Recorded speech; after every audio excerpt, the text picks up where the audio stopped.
The Oblivion music is way more than a meme, and this is how. Let's check it out.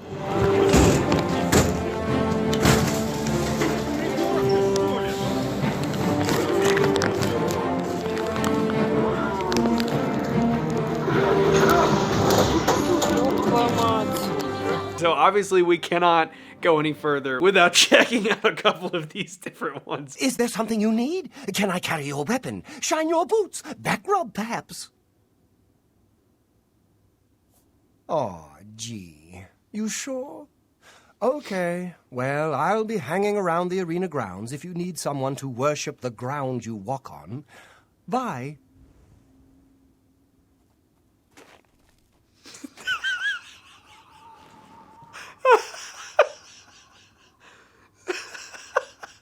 Killed far worse than you. Take that! Stay away! Hi there. The training of thousands has passed Look at Getting tired? I do not fear death.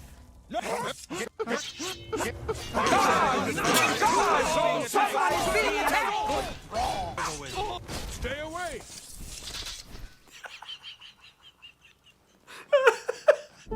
What are you doing? I'm buying bread. You are in the right place.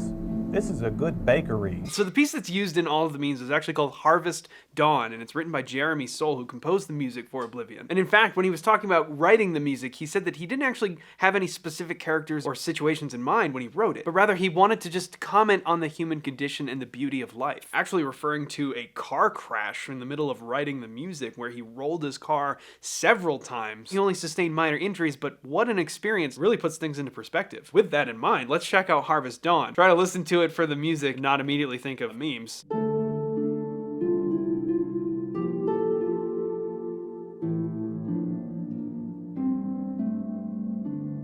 Really beautiful.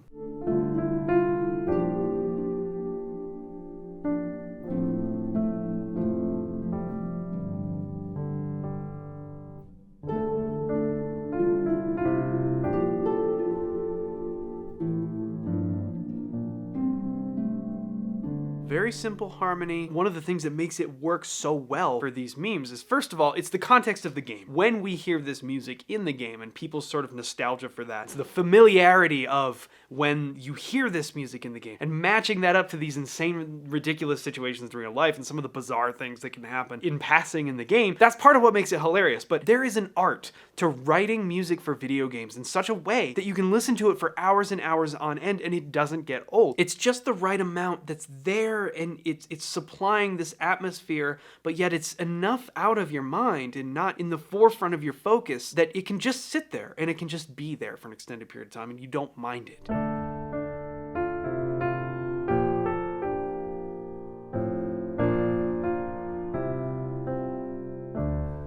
We're dealing in a very D minor diatonic sense here. Just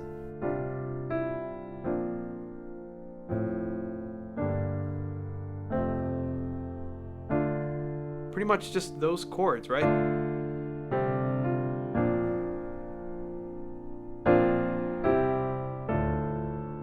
And when you apply them with the instrumentation and real subtle, quiet way, you could easily sit here for hours and just that be playing in the side, kind of in the background, and you wouldn't mind at all. There's an art to that. We see it in the Wii video games, we see it in all kinds of Zelda, like all kinds of different applications for video games. It's like a particular style of writing for video games, and it has to be that way because people play these games for hours on end. You have to be able to listen to the atmosphere without it being overwhelming or too consuming of your focus.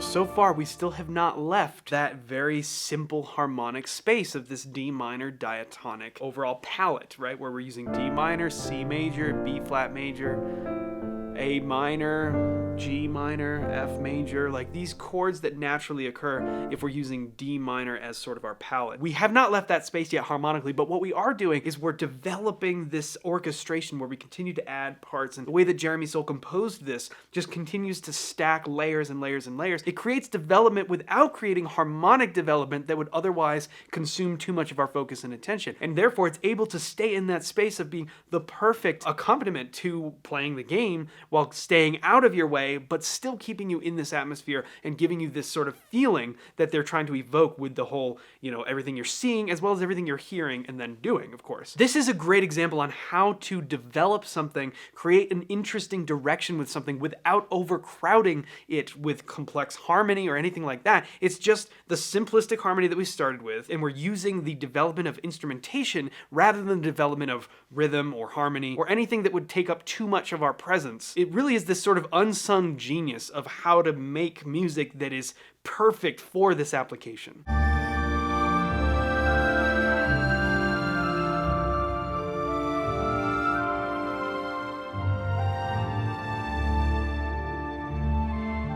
One thing that's really cool here too is that we're listening to this palette of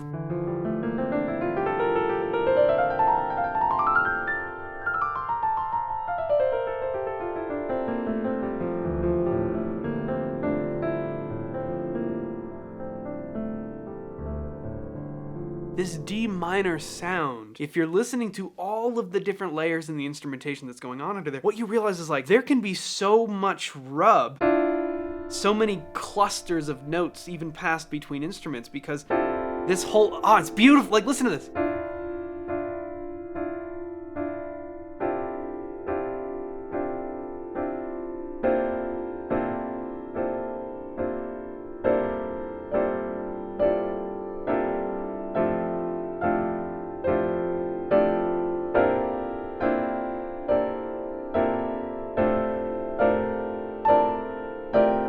You know what I'm doing there? Like, that kind of sounded maybe a little bit like a song with somewhat of a melody in the higher notes and everything. I'm literally playing all of the notes in this D natural minor scale. Every single note, all together. That's what's so great about a palette like this, where you're changing chords and you're changing root notes, but yet the notes don't have to change. They all work. They all work together no matter what root, what chord you're technically on. Single harmonic device that can be utilized even if we're changing chords. It's incredibly useful. I was just playing every single note in the scale. But if you do that with the right kind of development in the right direction of going this way and that way all at the same time and adding layers, and that's what's happening in the soundtrack here. We're not changing harmonic information at all. We're just sort of adding more stuff. But if you listen closely, you're gonna hear there's so much rub going on. There's so many cluster voicings and so many different instruments that are playing pretty much every note of the scale all at once, but it doesn't sound like that. It's very cleverly dispersed amongst the instrumentation. Really, really well written.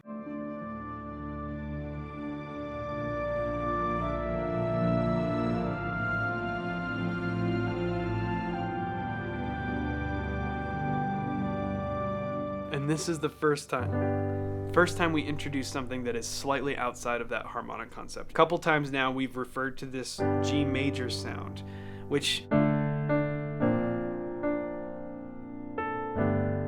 Everything! Everything is the Avengers.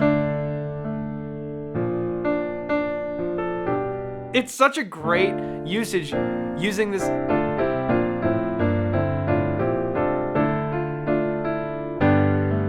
That chord is just such an epic alteration from that harmonic palette. And this is the only time we really step outside of it in this entire piece, is we just introduce what it really is that B. That's the only note that changes. Everything else, D natural minor, which includes that B flat. The only time we change from that is to introduce that B natural and create the G major sound. Normally it would have been G minor.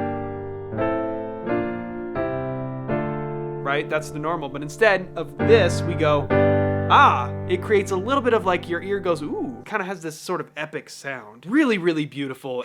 We mostly know it from memes, but it is incredibly beautiful in its own right. I'm just always so impressed with video game music, the way that it's put together, specifically when you know you're gonna have to listen to it hours on end, and that's a huge consideration when composing stuff like this. It would be difficult to listen to, like, I don't know, Rite of Spring as the background music for a video game for any lengthy period of time. Here's another one from the memes.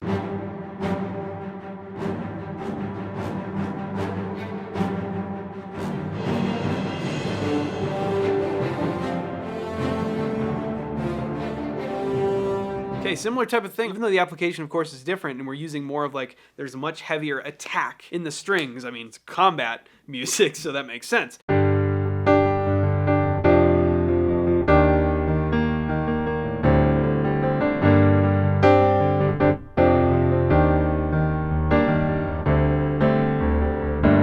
This type of palette, I mean, obviously we're still gonna be in minor because it's combat and it's like dangerous and ooh, what's gonna happen? So minor works really well, but also like these rhythmic jabs and this almost feels like percussion, even though there's actually not much percussion going on in here. They're kind of getting a lot of that attack out of just the strings. But since the dawn of film and since the dawn of cinematic applications, I mean, orchestras have always utilized this rhythmic kind of thing to indicate, oh, something's happening, we're going, we're running, or it's combat, something intense is happening. And we just kind of know the sound is that. But using both tracks in different memes is literally the greatest thing on the face of the planet. But I want to take a look at something that you might not know from the memes, because I don't think it's really ever been used for memes, but it's a great example of how this music truly is way more than a meme, because this is super cool, and it's just another example of how the writing for this type of game can be so perfectly utilized and simple, but also has the perfect amount of harmonic dissonance in it as needed by whatever scenario you happen to be in the game. Check this out, this is super cool.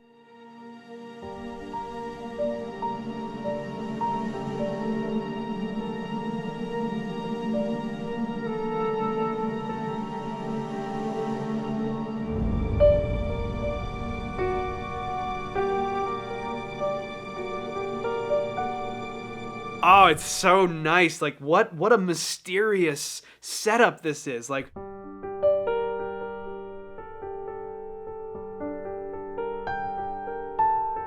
and then we get a little hint of the major seventh. And then the flute straight up plays it is in this little line. Minor major 7 is just, it's such a powerful usage of minor, right? Like, because we can have minor just straight up. We get a minor 6, minor 7th, right? But something about that major 7th in a minor chord is so powerful. And it's just inherently mysterious and like, oh, what's gonna happen? Listen to this. This is just beautiful.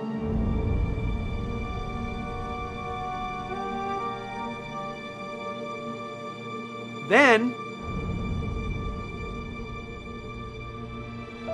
6.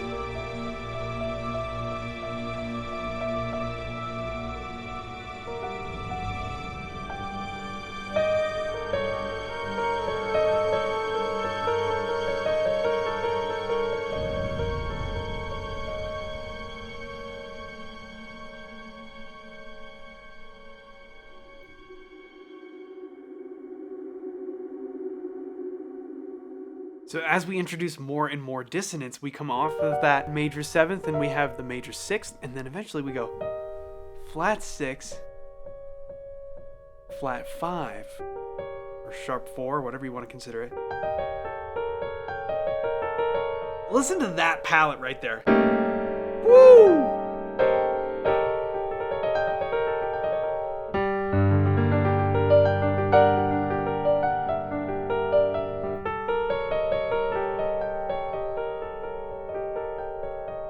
Talk about mystery, right? And then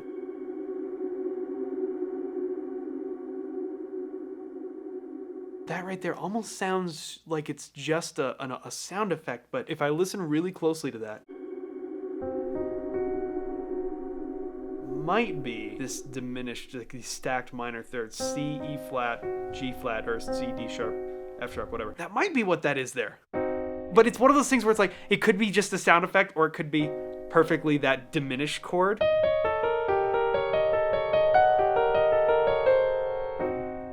What cool harmony there. There's a reason that it becomes so iconic, the same way that the Breath of the Wild music or the Wii music, like all that stuff just becomes iconic to us. We remember it so well because when we play those games, those songs just sit in their perfect place without being too distracting, to the extent where the more you play it, the more it just is ingrained into your mind, it becomes this area of like familiarity, to the point where we start applying it to real life scenarios that just make us laugh. And as amazing as all of the usage of this music in the meme context is, it's important that we remember that this stuff is way more than a meme, and it's really, really well written.